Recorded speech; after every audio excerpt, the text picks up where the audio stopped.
الله أكبر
الحمد لله نحمده ونستعينه ونستغفره من يهده الله فلا مضل له ومن يضلل فلا هادي له واشهد ان لا اله الا الله وحده لا شريك له واشهد ان محمدا عبده ورسوله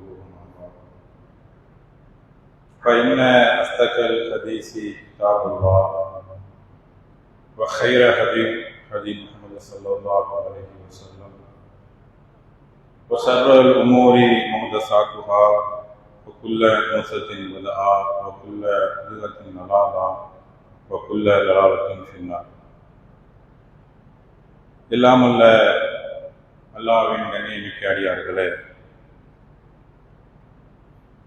சூரியன் உதிக்கும் நாள்களையே சிறந்த நாளாகிய வெள்ளிக்கிழமை ஜுமாராதத்தில் நாம் இருக்கிறோம். நம்மோர் மீதும் உலக மக்கள் அனைவரும் மீதும் இறைவன் சாந்தியும் சமாதானமும் ஒற்றா கருணையும் என்றென்றும் நின்று நிலவட்டுமாக என்று பிரார்த்தித்து இந்த உரையாடல் செய்கிறேன். மனித சமுதாயத்திற்கு அல்லாஹ் பல்வேறு விதமான அருள் கொடைகளை ஞானத்துகளை இந்த அருள்கொடைகள் நியமத்துகளுக்கு நாளை மறுமையில் கணக்கு தீர்ப்பதற்காக இறைவன்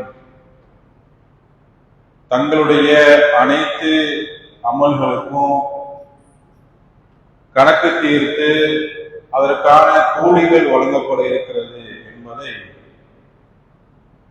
எல்லா காலநிலையிலும் குர்ஆன் ஹதீஸ் மூலமாக நமக்கு எச்சரிக்கை சொல்லப்பட்டுக் கொண்டிருக்கிறது. அல்லாஹ்வுடைய அருள்கொடைகள் நியமத்துகளுக்கு நாளை மறுமையிலே பதில் சொல்ல வேண்டிய நாம் அது குறித்து அதனுடைய மிகப்பெரிய கேள்வி கணக்கை எதிர்கொள்ளக்கூடிய அந்த நிலைமை குறித்து நம்மிடத்திலே கொஞ்சமாவது ஒரு சிந்தனை, அச்சம், இந்த கேள்வி கணக்கிலே இந்த கணக்கு தீர்க்கப்படும் நாளில அல்லாஹ் உயர்ந்த மக்களுக்கு உயர்வான கூலியையும் தாழ்ந்த மக்களுக்கு பலவீனர்களுக்கு மிக மோசமான கூலியையும் வைத்திருக்கிறானே. அது என்ன உயர்ந்த மக்கள் தாழ்ந்த மக்கள் என்றால், உலகத்துல ஒரு மனிதனுக்கு உயர்வு தாழ்வு என்பது பொருளாதாரத்தை வைத்து முடிவு செய்யப்படுகிறது, அவனுடைய குணத்தை வைத்து முடிவு செய்யப்படுகிறது, அவனுடைய ஆற்றல், ஆரோக்கியம், சொத்து, சுகம், வாழ்க்கை வசதியை வைத்து இவன் உயர்ந்தவன் இவன் தாழ்ந்தவன் என்று மக்கள் மதிப்பிடுகிறார்கள். ஆனால் மறுமையில் அல்லாஹ் மதிப்பிடும் பொழுது, மறுமையிலே அல்லாஹ் இடை போடும் பொழுது, உங்களை அடையாளப்படுத்தும் பொழுது சித்தீக்கீன்கள், சுஹதாக்கள், சாலிஹீன்கள் என்று அடையாளப்படுத்துவார். அந்த சித்தீக்கீன்கள், சுஹதாக்கள், சாலிஹீன்கள் உண்மையாளர்கள், தியாகம் செய்தவர்கள், நல்ல அமல்களை, நல்ல குணங்களை பெற்றவர்கள் என்று அல்லாஹ் அடையாளப்படுத்துவானே, அவர்கள்தான் உயர்ந்தவர்கள். யார் தாழ்ந்தவன் என்று சொன்னால், அல்லாஹ்வுடைய மார்க்கத்திற்காக சிறிதளவும் தியாகம் செய்யாமல் பெயரளவிலே இந்த உலகத்துல நானும் ஒரு முஸ்லீம் என்ற அடையாளத்தனத்தை காட்டக்கூடியவர்கள் அல்லாஹ்விடத்திலே தாழ்ந்தவர்கள். நபிகள் நாயகம் சொன்னார்கள், நாளை மறுமையில சிறந்து விளங்கக்கூடியவர்கள் அல்லாஹ்வுடைய அச்சத்தை பெற்றவர்கள், மேலும் குணத்திலே சிறந்தவர் என்று சொன்னார்கள். அதுபோன்று அல்லாஹ் அடையாளப்படுத்தும் பொழுது எல்லா மனிதர்களையும் அடையாளப்படுத்துவான், கணக்கு தீர்ப்பான், கூலி வழங்குவான்.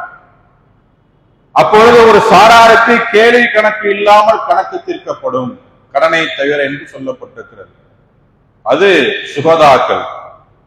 யாரெல்லாம் இந்த மார்க்கத்திற்காக உயிர் தியாகம் செய்தார்கள், யாரெல்லாம் இந்த மார்க்கத்தை ஓங்கி ஒழிக்க வேண்டும் என்று தன்னுடைய இன்னுயிரை மாய்த்து கொண்டார்கள் அல்லாஹ்வுடைய பாதையில, அவர்களுக்கு அந்த பட்டம் வழங்கப்படும்.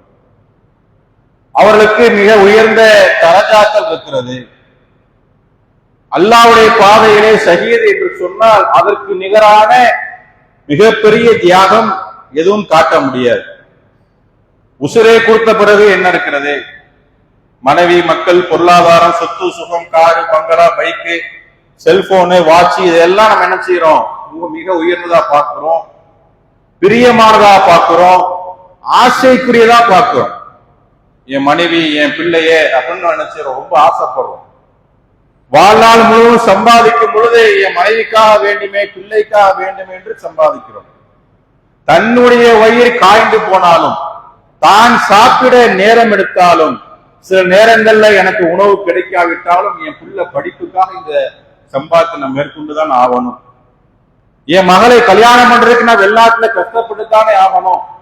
இந்த வேலை விட்டு விட்டால், இந்த சிரமத்தை நான் சகித்துக் கொள்ளாவிட்டால் என் பிள்ளை எப்படி திருமணம் செய்வது, நகனத்தை எப்படி போடுவது, வீடு ஒழுகி கொண்டிருக்கிறது, வீட்டை எப்படி கட்டுவது என்றெல்லாம் சிந்தனை நமக்கு வருகிறது. அந்த குடும்பத்திற்காக, அந்த பிள்ளைகளுக்காக நம்முடைய வாழ்க்கை வசதியை உயர்த்த வேண்டும் என்பதற்காக தியாகங்கள் பல புரிகிறோம். ஆனா அல்லாஹ் நாளைக்கு மறுமையில எடுத்து காட்டக்கூடிய அந்த உயிர் தியாகிகள் இதையெல்லாம் புறந்தள்ளிவிட்டு நமக்கு முன்னால் ஒரு படி மேலே சென்று அவர்கள் தன்னுடைய இன்னுயிரையும் மாய்த்துக் கொள்ள தயாராக இருந்தார்கள். தன்னுடைய இன்னுயிரையும் மாய்த்துக் கொண்டார்கள். எந்த காரணத்திற்காக என்று சொன்னால், நாளை அல்லாஹ் மறுமையில எனக்கான அந்த தரஜாவை கொடுப்பான், சுவனம் என்ற தரஜா. அந்த சுவனம் என்ற தரஜாவிலே நான் அமர வேண்டும் என்றால் இந்த உலகத்துடைய ஆசை பாசங்கள், காசு பணங்கள், மனைவி மக்கள் எல்லாம் அதற்கு பிறகுதான். என் இறைவன் ஆணையிட்டு விட்டால், இறைத்துதர் வழிகாட்டி விட்டால் அதற்காக நான் முயன்று அதை என்ன செய்வேன், அந்த தியாகத்தை செய்தே தீருவேன். அதில் பின்வாங்க மாட்டோம் என்று சில நபித்தோழர்களை, நல்லோர்களை நாம் என்ன செய்யலாம், வரலாறுகளை பார்க்கலாம். அப்படிப்பட்ட ஒரு நபித்தோழர் தான் ரசூலுல்லாஹ்வுடைய அந்த காலத்துல வாழ்ந்த, ரசூலுல்லாஹ்வுடைய காலத்திலே மரணித்த, நபிகள் நாயகத்திற்கு அந்த போர்க்களங்கள்ல மிக உறுதுணையாக இருந்த ஒரு நபித்தோழர். இன்னும் சொல்வதா இருந்தால், இன்றைக்கு நம்ம பிள்ளைகளை பெற்று வளர்க்கும் பொழுது அந்த மனிதர் இஸ்லாத்திற்கு வருவதற்கு முன்னால் தன் பிள்ளையை போருக்காக அனுப்பியவர். தன் பிள்ளையை போருக்காக அனுப்பிய ஒரு மிகச்சிறந்த வீரர். அவர் இஸ்லாத்தை ஏற்றுக்கல. அவர் இஸ்லாத்தை ஏற்காமல் தன்னுடைய பிள்ளையை இஸ்லாத்தை ஏற்க வைத்து அவரை போருக்கு அனுப்பி பத்ர் போர்க்களத்திலே அபூ ஜஹல் என்ற கொடியவனை கொன்ற சிறுவரில் ஒருவருடைய தந்தை தான் இந்த சஹாபி. இவர் பத்ர் களத்துக்கு பின்னால் தான் இஸ்லாத்தை ஏற்றுக்கொள்கிறார். அவர் ஏற்றுக்கொண்ட சில காலங்களே உஹது என்ற போர் வருகிறது. இன்னும் சொல்வதா இருந்தால் அவருடைய எண்ணங்கள், ஆசைகள் எப்படி இருக்குன்னு சொன்னா, மார்க்கத்திற்கு அனைத்தையும் தியாகம் செய்து இறக்க வேண்டும், அல்லாஹ்வுடைய பாதையில உயிரை கொடுக்க வேண்டும் என்று இஸ்லாத்திற்கு வருகிறார். அப்படி வரக்கூடிய இந்த நபித்தோழர் என்ன செய்யறாங்க சொன்னா, அதே உடைய ஆசையில அவருடைய மரணத்தை பார்க்க ரொம்ப ஆச்சரியப்படக்கூடிய செய்திகள், படிப்பினை பெறக்கூடிய செய்திகள். இந்த உலகத்துல அல்லாஹ் கொடுத்த நேமத்துகளை, பொருளாதாரத்தை நாம எந்த அளவுக்கு நேசிக்கிறோம், நாம நேசிக்கிற அளவுக்கு இந்த பொருளாதாரம் அவ்வளவு முக்கியமானதா? இந்த வீடு வாசல்கள், இந்த காசு பணங்கள், இந்த மனைவி மக்கள் எல்லாம் அவ்வளவு முக்கியமானதா? ஜவாகத்தின் சாகா, அந்த மறுமை நாளிலே பெரும் சப்தம் ஏற்படும் பொழுது, ஒரு மனிதனை விட்டு இன்னொரு மனிதன் தன் சகோதரன் விருந்து ஓடுவானே, உம்மிஹி வ அபி, தாய் தந்தை விட்டு விருந்து ஓடுவார்களே, சாஹிபத்திஹி வ பனி, தன்னுடைய மனைவி மக்கள் கூட விட்டு ஓடுவார்கள் என்று குர்ஆன் எச்சரிக்கிறது. மறுமை நாளை பார்த்தால், மறுமை வந்துவிட்டால், விசாரணையை பார்த்து விட்டால், விசாரணைக்கு நெருங்கிவிட்டால் உங்களுடைய சகோதரன், மனைவி மக்கள், பிள்ளைகள், தாய் தந்தைகள் எல்லாம் விருந்து உங்களே பார்த்து ஓடுவார்கள். நான் அவர்களுக்காக இன்னைக்கு ஓடிக்கொண்டிருக்கிறேன். எப்படி உலகம் இருக்கும் பாருங்க. அவர்களுக்காக நான் ஓடிக்கொண்டிருக்கிறேன். என் வாப்பா, உம்மாவை, பிள்ளையே, மனைவியே காப்பாற்ற வேண்டும் என்று ஓடிக்கொண்டிருக்கிறேன். என்னை பார்த்து நாளை மறுமையில இவர்கள் அத்தனை பேரும் ஓடுவாங்க என்று அல்லாஹ் எச்சரிக்கை செய்கிறான். அப்படி இந்த ஓட்டத்திற்கு, அப்படி ஓடக்கூடிய தியாகத்திற்கு மறுமையில மதிப்பு என்ன? ஒன்றுமே இல்லை. இன்றைக்கு ஓடக்கூடிய ஓட்டத்திற்கு நம்மை பார்த்து விருந்து ஓடுவார்கள், எப்படியாவது நம்மளை காப்பாற்றிக் கொள்ள வேண்டும் என்று ஓடுவார்கள். ஆனா அல்லாஹ்வுக்காக தியாகம் செய்வர்கள் எப்படி இருந்தான்னு சொன்னா, தன்னுடைய மனைவி மக்கள், குழந்தைகள், சொத்து சுகத்தை விட இறைவனுடைய மறுமை சிறந்ததை அல்லாஹ் வசனம் சொல்லி காட்டுகிறான். எப்பேற்பட்ட ஒரு வார்த்தை என்று சொன்னால், நாளை மறுமையிலே நீங்கள் தேட வேண்டிய ஒன்று என்ன, நாளை மறுமையிலே உங்களுக்கு தேவையானது என்ன? அல்லாஹ் மறுமை குறித்து பேசும் பொழுது, மறுமையுடைய சிந்தனையை பேசும் பொழுது, தாருல் ஆஹிரா, மறுமை வீட்டை தேடிக்கொள்ளுங்கள். மனிதா, நீ எதை கொண்டு தேடிக்கொள்ள வேண்டும் என்றால், ஃபீமா ஆத்தாக்கல்லாஹு, அல்லாஹ் வழங்கியிலிருந்து அத்தாருல் ஆஹிரா, மறுமை வீட்டை தேடிக்கொள் என்று சொல்கிறார். இந்த அம்ர் பின் ஜமூஹ் என்ற நபித்தோழர் அல்லாஹ் அவரை பொருந்திக் கொள்ள வேண்டும். அம்ர் பின் ஜமூஹ் என்ற நபித்தோழர் இஸ்லாத்தை மதீனாவிலே ஏற்றுக்கொள்கிறார். பத்ர் போரிலே அவரால் கலந்து கொள்ள முடியவில்லை. கலந்து கொள்ள முடியாமல் சிரமப்பட்டு, ஆசைப்பட்டு பிள்ளைகள் தடுக்கிறாங்க. அபூ ஜஹலை கொன்ற மகன் தடுக்கிறார். பாப்பா, நீங்க போருக்கு போவானா, போரிலே கலந்து கொள்ள வேண்டாம், உங்களுக்குத்தான் அல்லாஹ் திருமறை குர்ஆனில விலக்கு கொடுத்திருக்கிறானே, திருமறையில அல்லாஹ் உங்களுக்கு விலக்கு வழங்கிவிட்டானே, எதற்காக நீங்கள் போர் புரிய வேண்டும்? பதிலே தடுக்கப்பட்டவர் உஹது வருகிறது. உஹதுக்காக களமிறங்குகிறார், தயாராகுகிறார். 2 மகன்களும் அந்த போருக்கான கவசங்கள், வாள் கேடயங்களோடு போருக்காக செல்கிறார்கள்.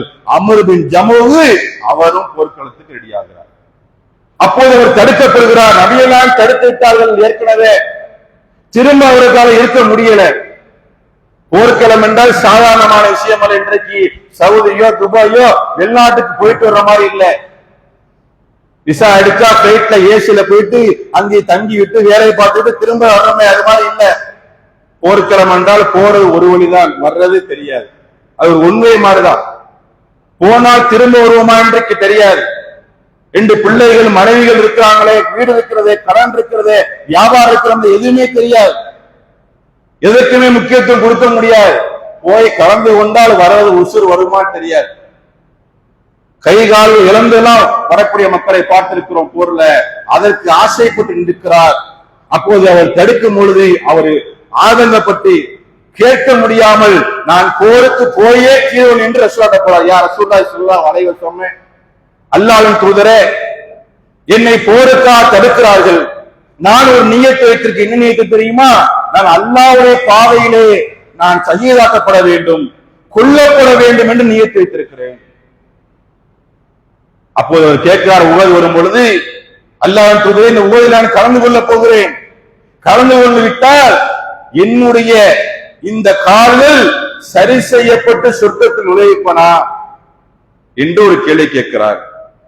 அம்ர் பின் ஜமூஹ் எப்படிப்பட்ட சஹாபி என்றால், எதற்காக தடுக்கப்பட்டார் என்றால், எதற்காக போருக்கு போக வேண்டாம் என்று மரணம் தடுத்தார் என்று சொன்னால், வயது முதுமை மட்டும் இல்ல, அபூ தல்ஹாவை போன்று வயது முதுமை மட்டும் இல்ல, என்ன இருந்தது? கால் ஊனமாக இருந்தது. ஊனமுற்ற சஹாபி அவர். காலை ஊனமாக வைத்துக் கொண்டு நடக்க முடியாத ஒரு சஹாபி போர்க்களத்திலே போய் தியாகம் செய்ய வேண்டும் நினைத்தார். இளைஞர் அல்ல, வாலிபர் அல்ல, நல்ல உடல் திராத்திரம் இல்ல, எலும்புகள் உடம்புகள் எல்லாம் முறுக்கிட்டு இருக்கும்ல, யாரோ அடிக்கணும் என்று நினைக்குவாங்களே, அந்த வயது அல்ல, அந்த இளமை அல்ல. வயது முதிர்ந்தவராக கால்கள் ஊனமாக இருந்த அம்ர் பின் ஜமூஹ் அல்லாஹ்வுடைய பாதைக்காக தியாகம் செய்ய வேண்டும் என்று முடிவெடுத்தார். போர்க்களத்திற்கு போக வேண்டும் என்று முடிவெடுத்தார். தடுக்கப்படுகிறார். உங்கள் தான் விலக்கு இருக்கிறது என்று மகன்கள் சொல்லி கேட்கல. இன்றைக்கு நம்முடைய இந்த இஸ்லாத்துடைய தியாகம், மார்க்கத்திற்கான தியாகம் என்பதை நாமளும் எடுத்து பார்க்கணும். எப்பேற்பட்ட ஒரு உலகத்தில் நம்ம வாழ்ந்து கொண்டிருக்கிறோம் என்பதை எடுத்து பார்க்கணும். ஒவ்வொரு நாளும் நம்முடைய இந்த உலகத்துல எந்த உயிருக்கும் உத்தரவாதம் இல்லை. நேற்று ஹாங்காங்ல 2 நாட்களாக தீப்பற்றி எரிகிறது. 2000 குடியிருப்புள்ள ஒரு அபார்ட்மெண்ட், 8 அடுக்கு மாடி. இந்த 8 அடுக்கு மாடியில 2000 குடும்பங்கள் இருக்கிறது. நூற்றுக்கணக்கான மக்கள் அதில் தீப்பற்றி எரிந்து இறந்து விட்டார்கள். காப்பாற்ற முடியல. இறந்த மக்களை எங்களால் மீட்க முடியல. தீயணைப்பு வீரர்களை அங்கே இறந்து விட்டார்கள் தீயில என்று செய்தியை பார்க்கிறோம். சம்பாதிக்க போறோம், உழைக்க போறோம், வீட்டுக்காக, குடும்பத்திற்காக நம்முடைய தியாகங்களை, நம்முடைய வாழ்நாளை அதற்காக அர்ப்பணிக்கிறோம். அப்படி அர்ப்பணிக்கும் பொழுது அல்லாஹ் இந்த உயிரை அதற்காக வாங்கி கொண்டால், அந்த நிலையில எடுத்துக்கொண்டால் நம்ம தியாகிகளுடைய பட்டியல் இருப்போமா? நல்ல திராத்திரமான உடம்பு இருக்கிறது, நல்ல ஆரோக்கியம் இருக்கு, இளமை இருக்கிறது. இந்த இளமையை பயன்படுத்தி கொண்டு மார்க்கத்திற்காக தியாகம் செய்யக்கூடிய இளைஞர்களை கேட்கிறோம். இல்ல, இந்த ஜும்மாவுடைய பயான் கூட மிகப்பெரிய அருள் நிறைந்த ஒரு இடம். சஹாபாக்கள் அதிகமா போட்டி போட்டுக் கொண்டு ஜும்மாவுக்கு வருவார்கள். என்று சொன்னால், ஒட்டகத்துடைய குர்பானியை அடைந்து விட வேண்டும், மாடு ஆடு குர்பான் எனக்கு வேண்டும் என்று முண்டியடித்தார்கள். வாரத்துல ஒரு நாள் ஜும்மா கூட இளைஞர்களை முன்வரிசையிலே காணும். வயதான மக்கள் தான் குர்ஆன் ஓதி கொண்டிருக்கிறார்கள். அப்படிப்பட்ட இந்த நிலைமையில வாழும் பொழுது அம்ர் பின் ஜமூஹ் என்ற வயது முதிர்ந்த ஒரு சஹாபி, கால்கள் ஊனமா இருக்கிறது. அவர் கேட்கிறார், யா ரசூலுல்லாஹ், நான் இந்த அல்லாஹ்வுடைய பாதையில கலந்து கொண்டு குத்தில கொல்லப்பட்டு விட்டால், நான் இறந்து விட்டால், நான் ஷஹீதாக்கப்பட்டால் என்னுடைய கால்கள் சரி செய்யப்பட்ட நிலையில சுவனத்திலே நுழைவேனா? என்னுடைய கால்கள் சரி செய்யப்பட்ட நிலையில சொர்க்கத்திலே நுழைவேனா என்று உத்தரவாதம் கொடுங்கள் கேட்கிறார். நாம் இன்னைக்கு மரணிக்கும் பொழுது, நம்முடைய உயிர் பிரியும் பொழுது என்ன நிலைமை நமக்கு இருக்கும்? அல்லாஹ்வுடைய பாதைக்கா உயிர் ஜெயிக்க போறாரு. அப்ப அவருடைய ஆசை என்ன பாருங்க, அல்லாஹ்வின் தூதரே, நான் இறந்த பிறகு என் குடும்பத்தை பாத்துக்கிறீங்களா? என் தொழிலை நீங்க பாத்துக்கிறீங்களா? என்னுடைய பிள்ளைகளை நீங்க பாத்துக்கிறீங்களா? இல்ல. நாம் இன்னைக்கு வசியம் செய்வதா இருந்தால், நாம் இன்னைக்கு மௌத்தா பொறுமையில இருந்தோம் சொன்னா என்ன கூப்பிட்டு சொல்லுவோம்? மனைவியை, மக்களை, உறவினர்களை, எனக்கு கடை இருக்குது, இவ்வளவு காசு பணம் வரணும், இவ்வளவு சொத்து இருக்குது, இவ்வளவு பேங்க்ல பேலன்ஸ் இருக்கு, இத்தனை இடம் இருக்குது, வாப்பா நீங்க என்ன செய்யுங்க, சரி செஞ்சிருங்க. மூத்த பிள்ளைக்கு இதை கொடுங்க, இளைய பிள்ளைக்கு இதை கொடுங்க, என் மகளுக்கு இதை கொடுங்க, என் மனைவிக்கு இதை கொடுங்க. இறந்து போன நிலையில் நம்முடைய ஆசை என்ன? உலக கவலைதான். நான் இறந்த பிறகு என் மனைவி எப்படி இருந்தாலும் எனக்கு கேள்வி கணக்கு இல்ல. நான் இறந்த பிறகு என்னுடைய பொருளாதாரம், சொத்துக்கள் பத்தி எனக்கு கேள்வி கணக்கு இல்ல. மனிதன் உணர மறுக்கிறான். நான் இறந்த போது என் சொத்துக்கு என்னப்பா கேள்வி கணக்கு? இருக்கும் போதான கேள்வி கணக்கு, இருக்கும் போதான பிள்ளைக்கு மனைவி கேள்வி கணக்கு. உங்களுக்கு இறக்க போற கூட தன்னுடைய மறுமை சிந்தனை இல்ல, தனக்கு களிமா வர வேண்டிய சிந்தனை இல்ல. மனிதன் நினைக்கிறான், இந்த உலகத்துல என் மனைவி என்னாவா, என் பையன் என்னாவா, என்னுடைய குடும்பம் என்னாவா, என்னுடைய சொத்து வியாபாரம் என்னாவா, முதல்ல என் கடையை யார் திறப்பா, என் வியாபாரத்தை யார் கவனிப்பா என்று நினைக்கிறோம். அமர் ஜம்முவை கேட்டார், அல்லாஹ்வின் தூதரே, என்னுடைய கால்கள் சரி செய்யப்பட்ட நிலையில நான் சுவனத்தில் நுழைவேனா? ரசூலுல்லாஹ் சொல்றாங்க, நான் கண்டிப்பா ஆம்னா, கண்டிப்பா நுழைவீங்க, ஆம் என்று ஒரே வார்த்தை சொல்றாங்க. இதை கேட்ட மாற்றத்தில் வாளை எடுத்துக்கொண்டு போகிறார். உங்களது போர்க்களத்திலே கலந்து கொள்கிறார். அடையாளம் தெரியாத அளவிற்கு சிதைக்கப்பட்டு இறந்து கிடக்கிறார். ரசூலுல்லாஹ் தேடுறாங்க. உவது முடிஞ்சோனையுமே உவது பின்னாடி வருகிறது, உங்களுக்கு தெரியும். உவது பின்னடைவுல அந்த கனிமத்துக்காக சஹாபாக்கள் ஆசைப்படுறாங்க. ஒரு பின்னடை வருகிறது, மக்கள் சஹாபாக்கள் வெட்டி வீழ்த்தப்படுறாங்க, எதிரிகள் வெட்டி வீழ்த்தப்படுறாங்க. அப்படிப்பட்ட சூழ்நிலையில உவது முடிஞ்ச ரசூலுல்லாஹ் தேடுறாங்க. தேடும் பொழுது ரசூலுல்லாஹ் அந்த அம்ர் பின் ஜமுவை இனம் கண்டாங்க. இனம் கண்டு விட்டு அந்த ஜனாசா அடக்கும் ரசூலுல்லாஹ் சொல்றாங்க, இன்னி அரைத்தி அம்ர் பின் ஜமுவி, இந்த ஜமுவுடைய அந்த ஜனாசா எடுத்து காட்டப்படுகிறது. அவர் எப்படி தெரியுமா இருக்கிறார்? அவர் என்ன நிலையில் இருக்கிறார் தெரியுமா?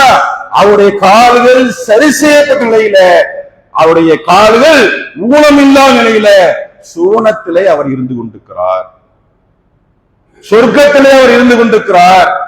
அவர் என்ன ஆசைப்பட்டு உயிரை விட நினைத்தாரோ அதற்கு அங்கே அல்லாஹ் என்ன செய்யறார்? மிகப்பெரிய தியாகத்திற்கு கூலியா கொடுப்பதை பார்க்கிறோம். கால ஊனம் இருக்கு, வயது முதிர்ந்திருக்கிறது, நம்மால இன்னைக்கு என்ன செய்ய முடியல, அந்த போர்க்களத்துல போக முடியாம போய்விட்டால் இந்த பாக்கியம் கிடைக்காது என்று நினைத்தார். பெரும் தியாகம்.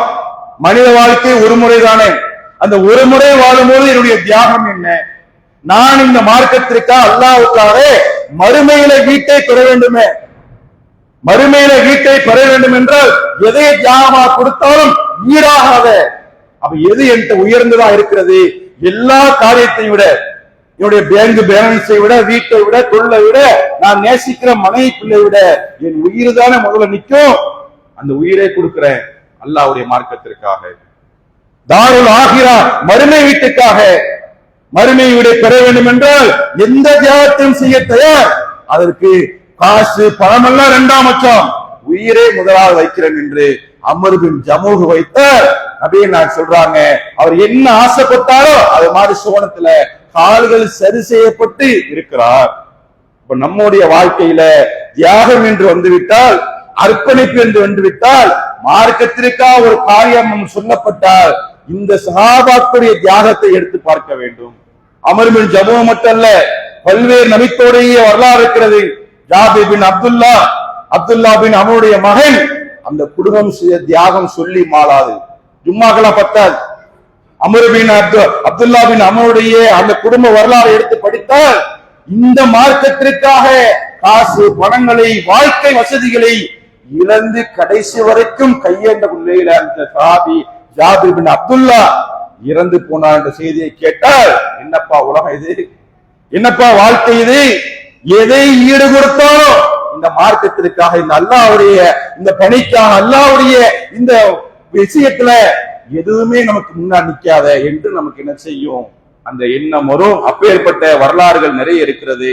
சஹாபாக்கள் நமக்கு படித்த பாடங்கள்ல, படிப்பினைகள்ல இது வெறுமன வரலாறு அல்ல. நான் இனிமேல் இதை கேட்ட பிறகு என்ன தியாகத்தை செய்ய போகிறேன், மார்க்கத்துல இபாதத்துக்களா, அமல்களுக்காக, தான தர்மங்களுக்காக, அல்லாஹ்வுடைய பாதையிலே நடத்த வேண்டுவதற்காக, நேர்வழியை தேர்ந்தெடுத்து செல்ல வேண்டுவதற்காக நாம என்ன தியாகம் செய்ய போகிறோம், அதுக்கு வரக்கூடிய இடையூறுகளை எப்படி களைய போகிறோம், எப்படியெல்லாம் நமக்கு மார்க்கத்துக்கு எதிராக இழந்தல் வரும் பொழுது தவிர்த்து விட்டு இதில் நடைபோட போகிறோம் என்பத படிப்பினை இருக்கிறது. அம்ர் பின் ஜமூஹ் கால் ஊனமாகி வயதா நிலையில அங்கே சையதாக்கப்பட்டு கொல்லப்பட்டு சொர்க்கத்தில் நுழைந்த அந்த செய்தி கேட்கும் பொழுது எல்லா மக்களுக்கும் சொர்க்கம் கிடைக்க வேண்டும் என்றால் அப்பேற்பட்ட தியாகத்துல நாமளும் ஊறி துளைக்க வேண்டும். அல்லாஹ் குர்ஆன்ல கேட்கிறது போல நம்முடைய வாழ்க்கையில, நம்முடைய இந்த இஸ்லாத்துடைய அந்த பணிகள்ல நாளை மறுமையில எடுத்து காட்டக்கூடிய ஒரு நபராக, சுவனத்திற்கு தகுதி நபராக நாம் ஆக வேண்டும் என்றால் இது போன்ற படிப்பில் நமக்கு பயன் தர வேண்டும் என்று கேட்டுக்கொண்டு இந்த மூலம் நிறைவு செய்கிறோம்.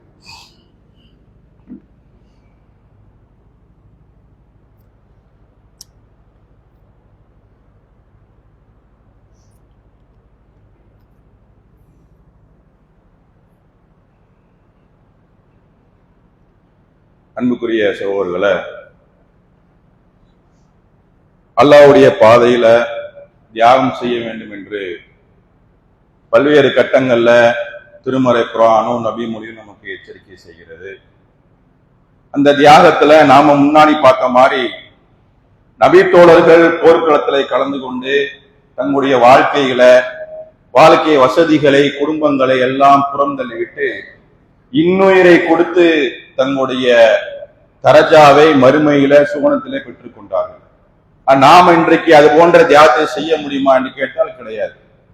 இன்றைக்கு சஹாபாக்கள் வாழ்ந்தது போன்று பத்ர்ல, உஹதுல, ஹுனைன்ல, அகல்ல கலந்து கொண்ட மாதிரி போர்க்களங்களை போய் நிக்க முடியுமா? அந்த போர்க்களங்கள் நின்று அதிலே நாம எதிரிகளை சந்தித்து நாம சகிதாக்கப்பட்டு சோழம் போக முடியுமா என்றால் மிகப்பெரிய கேள்விக்குறிதான். ஆனா அல்லாஹ் அதை விட ஒரு இலகுவான, எளிமையான, லேசான வாய்ப்பு நம்ம கொடுத்திருக்கிறான். நமக்கு இந்த உலகத்துல வாழும் பொழுது நமக்கு கொடுக்கப்பட்ட அருளிலிருந்து, ஞாபகத்திலிருந்து அல்லாஹ்வுடைய பாதையில செலவு செய்வது. முன்னாடி சொன்னது மாதிரி ஒபுத்தகி ஃபீமா ஆத்தாக்கல்லாஹு, மனிதன் என்ன செய்ய, இதை தேடிக்கோள். எதுல இருந்துன்னா ஃபீமா ஆத்தாக்கல்லா, அல்லாஹ் கொடுத்ததில் இருந்து, தாருல் ஆகிரா ஒலா தன்சை, நீ மறந்து விடாத, மின நசீபக்க மின துனியா, இந்த துனியாவில உன்னுடைய பங்கை மறந்து விடாத. ஓ அகசி, நீ நன்மை செய். ஓ அகச நம்பாக இழைக்க, அல்லாஹ் உனக்கு எப்படி நன்மை செய்தானோ, உதவி செய்தானோ, எப்படியெல்லாம் உன்னை மேலே உயர்த்தினானோ அது போன்று இந்த மக்களுக்கு என்ன செய்ய, நீ உதவி செய் என்று அல்லாஹ் ஒரு வசனத்தை சொல்லி காட்டுகிறான். இது யாருக்கு சொல்லப்பட்டது என்று சொன்னால், காசு பணங்களை அதிகமா வைத்துக் கொண்டு பெருமை எடுத்து அல்லாஹ்வுடைய பாதையில செலவு செய்யாத மூசா நபி காலத்தில் வாழ்ந்த காரூனை பற்றி சொல்லப்பட்டது. அல்லாஹ் உனக்கு வழங்கியிலிருந்து மறுமை வீட்டை தேடிக்கொள். இந்த உலகத்தில் உன்னுடைய பங்கை மறந்து விடாத. இந்த உலகத்தில் உனக்கு ஒரு பங்கு இருக்கு, அந்த பங்கை மறந்துடாத. அது இல்லாம அல்லாஹ் உனக்கு உதவி செஞ்சாங்க, அது மாதிரி நீ மற்றவர்களுக்கு உதவி செய் என்று அந்த வசனம் நமக்கு என்ன செய்யறது, எடுத்து காட்டுகிறது, எச்சரிக்கை செய்கிறது. அப்படிப்பட்ட எச்சரிக்கைகள் நம்ம கேட்டவர்களாக நாம இன்றைக்கு பொருளாதாரத்துல, நாம இன்றைக்கு வசதி வாய்ப்புல ஏதோ இறைவன் கொடுத்த, இறைவன் அருளிய அந்த இதுல கொஞ்சம் கூட இருப்போம், கொஞ்சம் நிறைவா இருப்போம், பிற மக்களுக்கு கொடுக்கிற அளவுக்கு இருப்போம். அப்பேற்பட்ட மக்களுக்கும் இன்னும் யாருக்கெல்லாம் அந்த தர்மங்கள் செய்து நாளை மறுமையில வெற்றி பெற வேண்டும், அம்ர் பின் ஜமூஹ் போன்று, ஜாபிர் பின் அப்துல்லா போன்று, அப்துல்லா பின் அம்ர் போன்று போர்க்களங்களை கலந்து கொண்டு என்ன செய்ய முடியாது, செய்யதாக முடியாது. ஆனால் நான் என்ன கொடுத்த சில பொருளாதாரங்கள்ல, அறிவுக்கள்ல, நேரங்களை எல்லாம் செலவிட்டு நான் என்ன செய்வேன், சுவனத்தை அடைவோம் என்றிருந்தால் உங்களுக்கான அரிய வாய்ப்பை அல்லாஹ் ஏற்படுத்தியிருக்கிறான். இந்த தமிழ்நாடு தௌஹீத் ஜமாத் என்ற பேருக்கு மூலமாக மார்க்க பணிகளோடு சேர்த்து மார்க்கத்திலே குறிப்பிட்ட ஒரு பணியான அத்தீனுல் நசீஹா, இஸ்லாம் என்றாலே பிறரால் நாடக்கூடியது என்று நபியெல்லாம் சொன்னார்கள். அப்ப நலம் நாடக்கூடிய ஒரு உன்னத பணிதான் அவசரத்துல உயிருக்கு போராடக்கூடிய மக்களை காப்பாற்றி அவர்களுடைய அந்த உயிரை காப்பது. அப்பேற்பட்ட ஒரு பணியில ஒரு பகுதிதான் ஆம்புலன்ஸ் என்று சொல்லக்கூடிய அவசர இந்த சேவை என்பது. இந்த ஆம்புலன்ஸுக்காக நாம நிறைய இடங்கள்ல நிறைய மக்களிடத்துல ஏற்கனவே நம்ம சொல்லி அந்த ஆம்புலன்ஸ் என்னுடைய பயன் என்ன, அது எதற்கெல்லாம் தேவைப்படுது, அந்த ஆம்புலன்ஸுடைய அதிகமான பயன்பாடுகளால ஏழை மக்கள் எல்லாம் பயன்படுறாங்கன்னு சொல்லி நம்ம சொல்லி இருக்கோம். இருந்தாலும் கூடுதலாக தெரிந்து கொள்ள வேண்டும் சொன்னா, இந்த ஆம்புலன்ஸ் சேவை என்பதை நம்ம எடுத்த பிறகு பாத்தீங்கன்னா தமிழ்நாட்டுல பல்வேறு இடங்கள்ல பல்வேறு மக்களுக்கு இந்த ஆம்புலன்ஸ் போய் சேரக்கூடிய சேவையில் சேரக்கூடியதாக இருக்கிறது. உதாரணத்துக்கு ஒரு உதாரணம் சொல்வதா இருந்தா, கொரோனா காலத்துல எத்தனையோ ஆம்புலன்ஸ் டிரைவர்கள் ஆம்புலன்ஸ் ஓனர்லாம் ஆம்புலன்ஸ் ஓட்டக்கூடாது நிப்பாட்டாங்க, தனியார் ஆம்புலன்ஸ். ஏன்னு சொன்னா உயிருக்கு உத்தரவாதம் இல்ல. கொரோனாவில எனக்கு கொரோனா வந்துருச்சுன்னா இறந்து போன அந்த பிரேதங்களை கொரோனாவால இறந்து போனவங்களை கொண்டு போனால் அவசரமாக நான் ஆப்பு சேர்த்தேன்னு சொன்னா எனக்கு வந்துவிட்டால் என்ன பண்ணுன்னு உங்க ஓட்டவே இல்லை. அப்படியே ஓட்டினாலும் 5000 ரூபாய் வாடகை என்றால் 15000 ரூபாய் கேட்டாங்க. ஆனா நம்ம சேவை அடிப்படையில் நம்ம ஜமாத்துடைய ஆம்புலன்ஸுகள் தமிழ்நாடு முழுக்க என்ன வாடகையை வாங்கி கொண்டிருந்தோமோ அதே வாடகைக்கு நம்ம என்ன ஓட்டணும். அது ஓட்டுறது மட்டுமல்ல, யாருக்கெல்லாம் முடியலையோ அவளுக்கு இலவசமா கொடுத்தோம். எதற்காக பதிவு வைக்கிறேன்னா, ஒரு மாற்றுமோ சகோதரரு இந்த கொரோனா காலத்துல ஒரு வீடியோ ஒன்று போடுறாரு. என்ன வீடியோ? தமிழ்நாடு தௌஹீத் ஜமாத்துடைய ஆம்புலன்ஸை மென்ஷன் பண்ணி எத்தனையோ ஆம்புலன்ஸ் நான் கேட்டேன், என் ஊருக்கு என்னுடைய தாய் இறந்து விட்டாலும் கொரோனாவால மதுரையிலிருந்து போறாரு. மதுரையில இருந்த தாயை வேற ஊருக்கு நான் கொண்டு போக வேண்டும், ஆனால் எல்லா ஆம்புலன்ஸும் வர மறுக்கிறாங்க. வந்தவர்கள் அதிகமான வாடகை கேட்கிறாங்க. தமிழ்நாடு தௌஹீத் ஜமாத் என்ற ஆம்புலன்ஸ் வந்து என் நண்பர் மூலமா தெரிய வந்தது. அதை எடுத்துக்கொண்டு போனேன். என்னை பெற்ற தாயை போன்று அவரும் என்னோடு சேர்ந்து என் தாயை தூக்கி கொண்டு வந்தார், இறந்து போனுடைய தாயை தூக்கி கொண்டு வந்தார் என்று பதியை வைத்து ஒரு நெகிழ்ச்சியான ஒரு வீடியோ போட்டார். இது ஒரு சம்பவம் தான். இது மாதிரி 1000 சம்பவங்கள் நம்ம என்ன செய்யலாம், ஒவ்வொரு நாளும் காட்டலாம். நம்ம மாவட்டத்துல ஆம்புலன்ஸ் 5 இருக்கிறது. அந்த 5 ஆம்புலன்ஸ்ல பாத்தீங்கன்னா புதுக்கோட்டையில அறந்தாங்கி அந்த மெடிக்கல் காலேஜும் சரி, இங்க ஜிஹெச்சும் சரி, வசதி இல்லாத வரக்கூடிய ஏழை மக்களுக்கு இலவசமா கொடுத்து கொண்டிருக்கிறோம். சில மாதங்களுக்கு முன்னால் ஒரு தம்பதி, இஸ்லாமிய தம்பதி, வயசானவங்க, அந்த வயசான தம்பதி என்ன சொல்றாங்கன்னா, ட்ரீட்மெண்ட்டுக்காக மெடிக்கல் காலேஜ் புதுக்கோட்டை இருக்கிறாங்க. அவங்களுக்கு ஊருக்கு போறதுக்கு இது இல்ல, வசதி இல்ல, அந்த ஆம்புலன்ஸ் கொடுக்கறதுக்கு அவங்கள்ட்ட தொகை இல்லை. அப்ப நம்மள அணை கேட்கும் பொழுது நாங்க ஊருக்கு போகணும், எங்களை பார்த்துக்கிறதுக்கு எந்த பிள்ளைகள் இல்லை, எங்களுக்கு செலவு செய்ய யாரும் இல்லை வாப்பான்னு சொல்லும் பொழுது அந்த விஷயத்தை கேள்விப்பட்ட மாத்திரத்துல புதுக்கோட்டையிலிருந்து ஈஸியா இருக்கு, அது என்ன வாடகை வந்தாலும் சரி எது வந்தாலும் இலவசமா போய் கொடுக்கணும்னு சொல்லி அவங்க கேட்காம நம்ம என்ன செஞ்சோம், அவங்க செஞ்சு கொடுக்க அளவுக்கு இது போன்ற சேவைகளை செஞ்சு கொண்டிருக்கிறோம். எதற்காக பதிவு வைக்கிறோம்னா, நம்முடைய அறநாய் கிளை சார்பாக பல வருடங்களாக ஆம்புலன்ஸ் இயங்கி வந்தது. அது 10 வருடங்களுக்கு மேல இயங்கியதுல ஒரு 2 லட்சம் கிலோமீட்டர் கணக்குக்கு என்ன செய்யறது, அந்த ஆம்புலன்ஸ் ஓடிவிட்டது. இதற்கு மேல இருந்தால் செலவுகள் அதிகமாகும் என்று பழைய ஆம்புலன்ஸ் விட்டு புதிய ஆம்புலன்ஸ் வாங்குவதற்காக உங்களுக்கு போர்டு போட்டிருக்காங்க, இமேஜ் எல்லாம் போட்டிருக்காங்க, வசூல் கேட்டிருப்பாங்க. 8,50,000 ரூபாய் தேவை, பழைய ஆம்புலன்ஸ் வித்த தொகை போக 5,50,000 தேவை என்று போட்டிருக்கிறாங்க. இந்த 5,50,000 2 லட்சம் ரூபாய் வசூல் ஆகிட்டு அல்லாஹ்வுடைய கிருபையால மீதம் 3 லட்சம் மட்டுமே தேவைப்படுகிறது. நம்ம தியாகங்களை பத்தி பேசும்பொழுது, அர்ப்பணை பேசும் பொழுது, நம்முடைய வாழ்க்கை இன்றைக்கு முடிந்துவிட்டால், நாளைக்கு முடிந்துவிட்டால், நான் சம்பாதித்த பொருளாதாரத்தை நானே அனுபவிக்க முடியாமல் இறந்து விட்டால் அல்லாஹ்விடத்தில் எதற்கு பதில் சொல்ல போகிறேன் அப்படின்னு ஒரு வாட்டி நரகத்தை பத்தி பேசி கொண்டிருக்கிறாங்க. சஹாபாக்கள் சொல்றாங்க, நபி ஸல்லல்லாஹு அலைஹி வஸல்லம் நினைச்சாங்கன்னா ஒரு நாள் நரகத்தை பத்தி பேசினாங்க. பேசும்பொழுது ரசூலுல்லாஹ் சொன்னாங்க, ذكر النار فأصاح بوجهه, முகத்தை எப்படி வைத்துக் கொண்டான்னு சொன்னால், அவ்வத மின்ஹா, நரகத்தை விட்டு தூரமாக்குவது போல, பயந்து கொள்வது போல முகத்தை வைத்துக் கொண்டார்கள். தக்கர சும்ம தக்கர நார, திரும்ப அந்த நரகத்தை பற்றி பேசினார்கள். திரும்பவும் முகத்தை நரகத்தை விட்டு திருப்பிக் கொள்வது போல சகை செய்தார்கள். ஏன்னா ஒரு மனுஷன் மறுமையிலுக்கு நிற்கும் பொழுது நல்லா விளைவிக்கிறீங்க, நீ எவ்வளவு பெரிய படிச்சிருந்தாலும் எவ்வளவு பெரிய நீங்கள் வசதி வாய்ப்பு இருந்தாலும், எவ்வளவு பெரிய செல்வந்தராக இருந்தாலும், நல்ல குணம் படைத்திருந்தாலும், எவ்வளவு பெரிய மனிதராக இருந்தாலும் நரகத்தை நீங்கள் பார்க்காமல் சொர்க்கத்துக்கு போக முடியாது. எல்லாருக்கும் நரகம் காட்டப்படும்.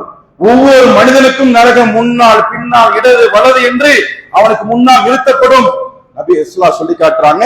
அப்ப நிறுத்தப்படும் போது என்ன செய்ய வேண்டும் சொன்னால், இத்தக்கும் நார வலோபி சிக்கி தமராத்தி. இப்ப நரகத்தை பார்த்து நீங்கள் நரகத்திலிருந்து பயப்படாமல் அதிலிருந்து காத்துக்கொள்ள வேண்டும் என்றால் ஒன்றே ஒன்று செய்யுங்க, சிறிதளவு பேரிச்சம்பழத்துல ஒரு துண்டை கொடுத்தாவது நரகத்திலிருந்து காத்துக் கொள்ளுங்கள். ரசூலா சொன்னது.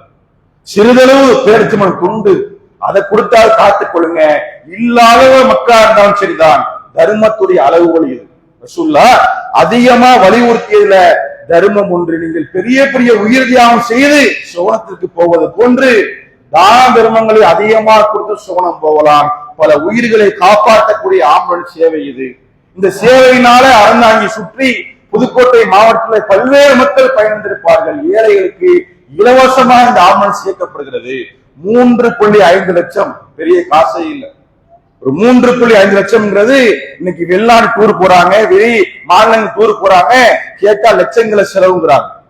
வெளிநாட்டுக்கு 10 நாள் 15 நாள் 1 மாசம் 2 மாசம் டூர் போறாங்க, கேட்டா லட்சங்களை செலவுங்கிறாங்க. ஒருத்தர் நினைத்தால் கூட இந்த 3 லட்சம் பெரிய விஷயம் இல்ல. அல்லாஹ்வுடைய பாதைக்காக கொடுக்கிறேன் அப்படி ஒரு மனிதர் கொடுத்தார். இதே நமது மாவட்டத்துல கோவலப்பட்டினம் என்ற ஊர்ல இதே கொரோனாவில் அவருடைய தாய் இறந்து போகிறார். ஆம்புலன்ஸ் கிடைக்கல. மீமிசல் பகுதியில் ஆம்புலன்ஸ் இல்ல. மதுல இருந்து கொண்டு வருகிறார். நம்முடைய ஜமாத் ஆம்புலன்ஸ் வருகிறது. அப்போதுக்கு அவரு இறக்கி விட்டு, ஜனாசா இறக்கி விட்டு, ஒரு டிரைவருக்கு ஒரு 500 ரூபாய் கூடுதலாக கொடுக்கிறார் வாடகையை விட. நீங்க சாப்பிட்டுக்கிறீங்க, உங்க டீசலுக்கு வச்சுக்கிறீங்க. அவர் அதை வாங்க மறுத்து, நீங்க ஜமாத்து கொடுத்துருங்க, பில் ரசீது போட்டு வாங்கிருங்க, எனக்கு தராதிங்கன்னு மறுத்துட்டு போறாரு. அதை பார்த்த இந்த சகோதரர், இஸ்லாமிய சகோதரர் நெகிழ்ந்து போய் இறந்தவனுடைய தாயுடைய நகையை எடுத்து, மனைவி நகையை எடுத்து விற்று 7 லட்சம் ரூபாய்க்கு தனி மனிதராக ஒரு ஆம்புலன்ஸ் வாங்கி கொடுத்தார். நடந்தது, உண்மையை நடந்த நம்ம மாவட்டத்துல. ஆம்புலன்ஸ் 3 லட்சம் ரூபாய் பெரிய காசு எல்லாம் சொல்றாமே. இறந்து போன தாய் நகையையும் மனைவி நகையும் விற்று 7 லட்சம் ரூபாய்க்கு ஒரு ஆம்புலன்ஸ் என்ன செஞ்சாரு, தூக்கி கொடுத்து இன்னைக்கு ஓடிக்கொண்டிருக்கிறது. பல மக்களுக்கு சேவை ஆற்றி கொண்டிருக்கிறது. ரசூல்லா பெண்கள் மத்தியில போகும்போதெல்லாம் நிறைய சொல்லுவாங்க தர்மம் செய்யறது சம்பந்தமாக. அப்படி ரசூல்லா ஒரு ஹஜ்ஜி பெருநாள சொல்லும் போது சொல்றாங்க, சில பெண்கள் பத்தி ரசூல்லா போனாங்க, போய் சொன்னாங்க, யா மஹஷர நிசாஇ தஸத்தக, நீங்கள் அல்லாஹ்வுடைய பாதையில தர்மம் செய்யுங்கள்.